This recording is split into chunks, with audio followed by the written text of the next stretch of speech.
Hello students, আমি Nitish sir জ্ঞানজ্যোতি coaching সেন্টারের পক্ষ থেকে তোমাদের প্রত্যেককে জানাই আরো একবার স্বাগত।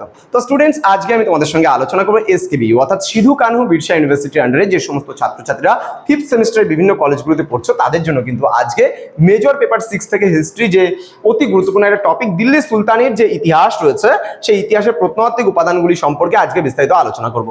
ক্লাসটি শুরু করার পূর্বে তোমাদেরকে বলে রাখি, যারা এসকেবিইউ এর আন্ডারে বিভিন্ন কলেজগুলোতে পড়ছো তারা যারা এখনো আমাদের চ্যানেলটিকে সাবস্ক্রাইব করনি এবং পাশে থাকা বেল আইকন অল প্রেস করনি, তারা অবশ্যই চ্যানেলটিকে সাবস্ক্রাইব করে পাশে থাকা বেল আইকন অল প্রেস করে রাখো, যাতে নেক্সট টাইম থেকে কোনো ভিডিও আপলোড করলে তার নোটিফিকেশনগুলো তুমি সবার আগে পেতে পারো।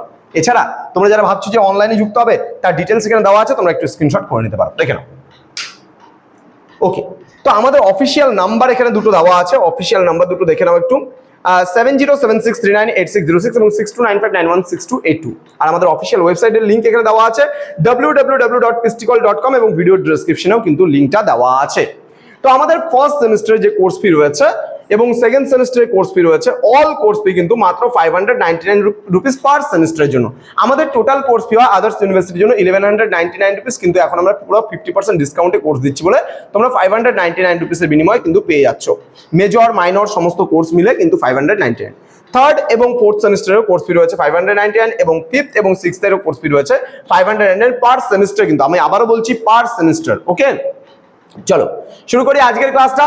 দিল্লির সুলতানি যুগের ইতিহাসের যে উপাদানগুলো রয়েছে সেই উপাদানগুলো কি কি রয়েছে, প্রত্নতাত্ত্বিক উপাদানগুলো আজকের আলোচনার বিষয়। কি বলছে, দিল্লির সুলতানি সাম্রাজ্যে 1206 থেকে 1526 খ্রিস্টাব্দ পর্যন্ত ইতিহাস পুনর্গঠনে প্রত্নতাত্ত্বিক উপাদানগুলি অপরিহার্য ভূমিকা কিন্তু পালন করেছিল।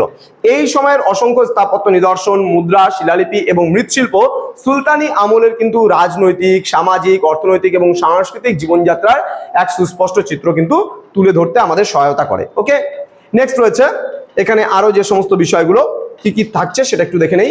বলছে স্থাপত্য নিদর্শনগুলির মধ্যে কুতুব মিনার, আলাউদ্দিন খলজির আলাই দরওয়াজা, তুগলকাবাদ দুর্গ, ফিরোজ শাহ কোটলা, লোদি গার্ডেন বিশেষভাবে কিন্তু উল্লেখযোগ্য। অর্থাৎ এগুলো কিন্তু সব প্রত্নতাত্ত্বিক উপাদানের মধ্যে পড়ছে।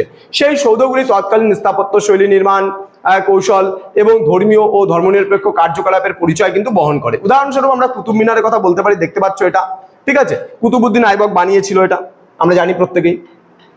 তো এখানে কিন্তু ইন্দো ইসলামিক স্থাপত্যের একটা উৎকৃষ্ট উদাহরণ। ইন্দো ইসলামিক কি বলতে, হিন্দু শিল্পীরা এবং মুসলমান শিল্পীরা মিলিতভাবে সম্মিলিত প্রচেষ্টা দ্বারা কিন্তু এটা সফল হয়েছিল। দেন বলছে যা ইসলামিক শিল্পকলার সঙ্গে স্থানীয় ভারতীয় ঐতিহ্যের সংমিশ্রণকে কিন্তু তুলে ধরে। দেন বলছে বিভিন্ন সুলতানের অধীনে নির্মিত মসজিদ, মাদ্রাসা, সমাধি এবং দুর্গগুলি শাসকদের পৃষ্ঠপোষকতা ও তাদের ক্ষমতা প্রদর্শনের কিন্তু প্রতীক ছিল। ওকে, নেক্সট কি বলছে দেখে নেব আমরা। বলছে এখানে মুদ্রাগুলি অর্থনৈতিক ইতিহাসে গুরুত্বপূর্ণ উৎস। প্রতিটি সুলতানের সময়কালে জারি করা স্বর্ণ, রৌপ্য এবং তামার মুদ্রাগুলি সাম্রাজ্যের অর্থনৈতিক সমৃদ্ধি, মুদ্রা ব্যবস্থা এবং বিভিন্ন শাসকের রাজত্বকাল নির্ধারণে কিন্তু সহায়তা করে। মুদ্রার ওপর উৎকীর্ণ নাম, তারিখ এবং উপাধিগুলি সুলতানের বংশানুক্রম এবং তাদের সাম্রাজ্যের বিস্তার সম্পর্কে ধারণা দেয়। বলছে শিলালিপিগুলি স্তম্ভ, সমাধি, মসজিদ ও অন্যান্য ভবনের গায়ে খোদিত থাকতো। এগুলি সাধারণত আরবি ও ফার্সি ভাষায়ও কিন্তু লেখা হতো এবং শাসকদের প্রশংসা, ধর্মীয় নির্দেশিকা, ভূমি অনুদান এবং ঐতিহাসিক ঘটনা লিপিবদ্ধ করতে এতে দেখা যায়। তো বলছে এই শিলালিপিগুলি রাজনৈতিক ঘটনাবলী, প্রশাসনিক বিন্যাস এবং ধর্মীয় বিশ্বাস সম্পর্কে সরাসরি তথ্যও কিন্তু আমাদেরকে সরবরাহ করে। দেন বলছে এছাড়াও খনন কার্যের ফলে প্রাপ্ত মৃৎপাত্র পাওয়া গেছিল, অস্ত্রশস্ত্র পাওয়া গেছিল এবং দৈনন্দিন ব্যবহারের যে অন্যান্য সামগ্রীগুলি রয়েছে সেগুলোও কিন্তু সাধারণ মানুষের জীবনযাত্রা, শিল্পকলা এবং বাণিজ্য সম্পর্কে মূল্যবান অন্তর্দৃষ্টি কিন্তু প্রদান করে। এই প্রত্নতাত্ত্বিক উপাদানগুলি সম্মিলিতভাবে দিল্লি সুলতানির একটি সামগ্রিক ও নির্ভরযোগ্য ইতিহাস রচনার গবেষকদের কিন্তু সাহায্য করে থাকে। তো এই ছিল আজকের ক্লাস, যেখানে মোস্ট ইম্পর্টেন্ট একটা প্রশ্ন নিয়ে আলোচনা করলাম। দিল্লি সুলতানি সাম্রাজ্যের ইতিহাসে যে উপাদানগুলো রয়েছে সেখানকার মধ্যে প্রত্নতাত্ত্বিক উপাদানগুলো কি কি সেই নিয়ে আলোচনা করা হলো। তোমরা যারা এখনো আমাদের চ্যানেলটিকে সাবস্ক্রাইব করনি তারা অবশ্যই চ্যানেলটিকে সাবস্ক্রাইব করে পাশে থাকা বেল আইকন অল প্রেস করে দাও, যাতে নেক্সট টাইম থেকে কোনো ভিডিও আপলোড করলে তার নোটিফিকেশনটা তুমি সবার আগে পেতে পারো। এছাড়া অনলাইনে তোমরা যারা ভাবছো আমাদের ক্লাস জয়েন করবে তারা অবশ্যই যোগাযোগ করো আমাদের অফিসিয়াল নাম্বার 6295916282 এবং 7076398606 নম্বরে। তোমাদের উজ্জ্বল ভবিষ্যৎ গড়ে তুলবো আমরা, এটাই কিন্তু আমাদের প্রতিশ্রুতি।